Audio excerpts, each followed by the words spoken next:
What's up mga kapatid for today's vlog.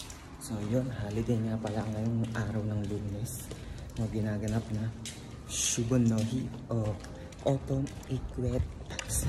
Basta yun, mag-autumn na kasi kaya naman yun, holiday dito sa Japan and wala tayong pasok. And last week na rin natin ngayon dito sa Miyazaki Ken mga kapatid. Kaya naman tara, samahan nyo magpunta ng Donkey para maghanap ng mga chocolate na pwedeng ilagay sa karton balikbayan box natin. So yun lang, tara, let's go.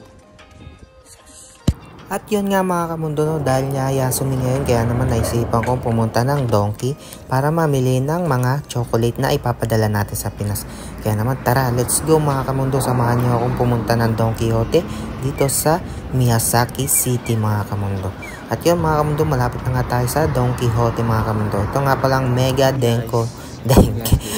Don Quijote.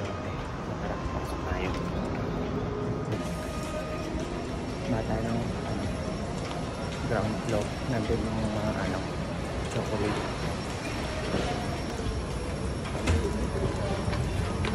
At dito nga bumaba na tayo sa ground floor mga kamundo para maghanap ng mga chocolate na ipapadala natin sa Pinas. Dito nanguha na nga ako ng cart, tapos nagtingin-tingin na nga ako dito mga kamundo nang pwedeng ipadala natin sa Pinas. Madami kang pagpipilian dito pero talaga naman napakamamahal din ng mga chocolate dito mga kamundo. 377 iba't ibang flavor, mayroong chocolate, mayroong matcha, mayroong strawberry at mayroong dark chocolate.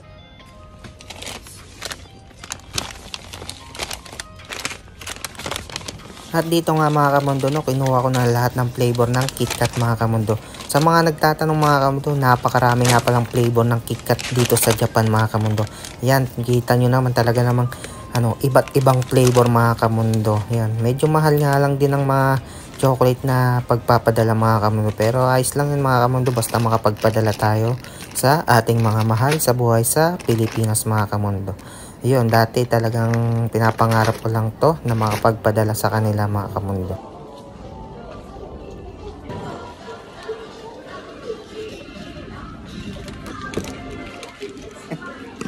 Ito guys, lang tayong budget. Alas na to 4,200 yen. So, bayaran na natin. At bago nga natin bayaran ito mga kamundo, nagtingin muna ako ng mga bento dito, mga ready to eat na pangtanghalian natin dyan mga kamundo. Kasi hindi pa ako nagtatanghalian yan that time mga kamundo. Kaya naman, eto, namili na ako dyan ng fried chicken mga kamundo. Yan, nagkakalaga nasa 300 plus yan mga kamundo. At ito, binila ko na nga ang aking pambayad dyan mga kamundo, kung sakto ba o kulang mga kamundo. Kaya naman ito, nag-calculate na ako dyan, calculator, gumamit na akong calculator dyan mga kamundo para hindi tayo ma-short kasi ito lang talaga ang dala kong pera mga kamundo. Yun, umabot na ng 4,602 yen mga kamundo. At ito, nanguha na nga rin din ako ng karne dyan mga kamundo. Tapos itong free mantika mga kamundo yan. Mantika yan mga kamundo. Tipid tips na tayo dyan mga kamundo.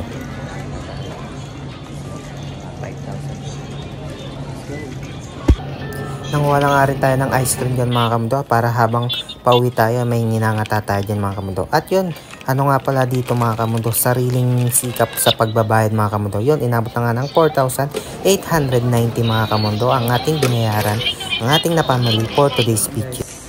Pero lang sa 5,000 natin ay Yaku Jewel. So, okay lang mga kamundo. Tara, mag-ano na tayo. Dito na tayo. Ang ating pamilya, pampadala ng balikbayan box mga kamundo.